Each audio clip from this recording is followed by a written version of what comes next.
my name's John Chapman. Now in this video podcast we're going to look at some of the issues around travel and security when we plan our international projects. We need to understand about visa requirements, we need to understand about how we're going to get there and how long that's going to take, and when we're working on the ground, what are the considerations that we take into account to make sure that our team are safe, secure and well looked after.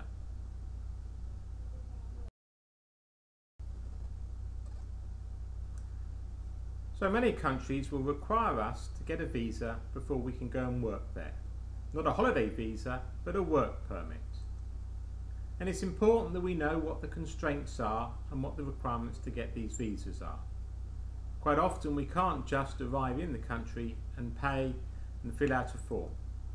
It may be that we need a letter of invitation from the people that we're going to work with, and this will take time to arrange because internally they will need to write it and probably get it signed by a senior person.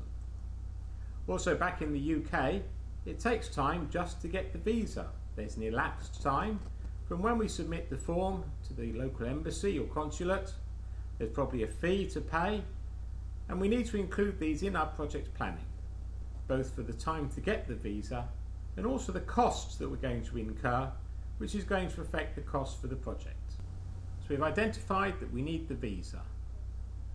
Now it might be that actually we've got to go and visit the local embassy or consulate to get the visa, or we have to send someone for us to go there. There could be entry restrictions, and so if our colleagues are well travelled around the world, there may be hostilities still between some countries, and by going into one country and having a stamp on it, then you will not be allowed entry into another. So perhaps you should consider getting 2 passports. Now again, these things require planning. You can go down to the UK passport office and get a passport immediately, but that will require a visit again in person and it will cost you more money. So in our international planning, we need to understand visa restrictions and we need to know what they are so we can make provision for them, so when our consultants go on site, we're not prevented from getting there and doing the work.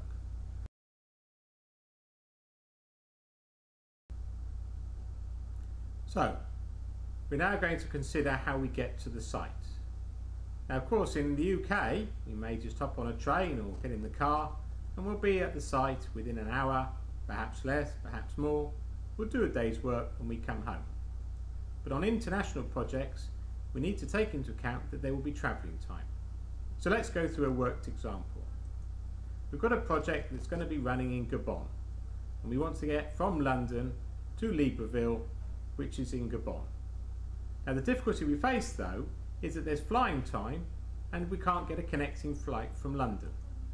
So our flying time is 9 hours 40 minutes, but to do that flight we have to go from London to Paris and then from Paris to go to Libreville. So when we look on the internet, and this is in 2012 figures, we've got about £1,500 worth of cost. Now our 7:10 flight from London Heathrow probably means that we have to be at the airport at 5:10 in the morning, and if we are far away from the airport we've probably got to travel there the night before and stay in a hotel. Or we have to get up perhaps around 2 AM.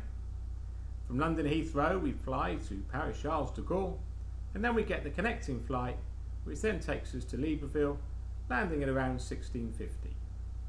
Now our travelling time of course is much longer because, as I say, it's taken us time to get to the airport, and when we get out from the other side we're then going to need to get to our hotel and check in.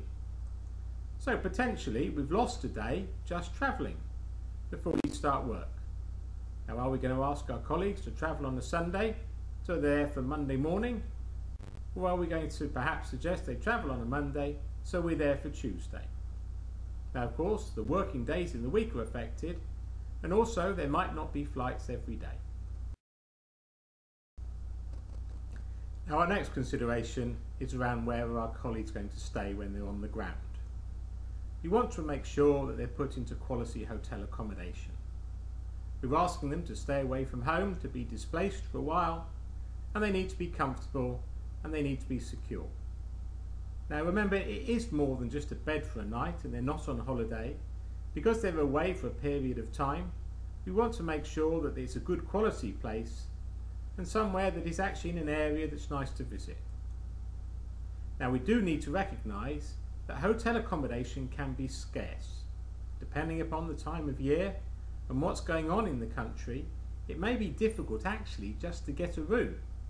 So plenty of planning in advance to have a look at what else is happening in that town, that city, that capital city, and also to have a look at what hotels are available.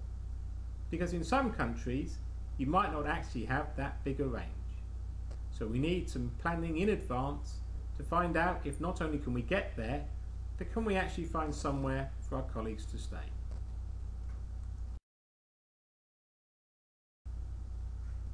Now we need to be conscious of the security arrangements for our team. So the first place to start is the Foreign and Commonwealth website. And when we go onto that site, we can actually look for travel advice by country. Now check this regularly to find out what the Foreign and Commonwealth Office are saying about the location we're going to visit. And also check with your insurers, because it may be that insurance cover isn't going to be available if there's particular hostilities going on in that country. Now there is an option on there to use something called locate, and what this means is that our team can put in the details of who they are, their next of kin, and the travel time when they're going to be there. The Foreign and Commonwealth Office then know that you are on the ground in that country, and should there be an issue they can then get hold of you. This is really important, because we need to make sure that we are looking after our teams, and also that the embassy and consulate are aware that someone is on site. So now we're going to bring it all together. In our security arrangements, we have to understand what the requirements are when our team land on the ground. Should they be met at the airport? They have to be escorted to the hotel, and from the hotel out to the office each day. Perhaps there's only places that they can go out to dinner that are safe. And then finally from the hotel back to the airport at the end of their visit. Now the people we're working with on the ground should be able to tell us this, and quite often they can arrange these things for us. But if we don't know to ask and to prompt it in advance, then we may be putting our team at risk.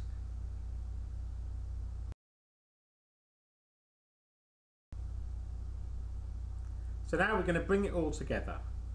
We've looked at the issues around international planning and projects. We've looked at travel and security. So let's have a look at what we should consider.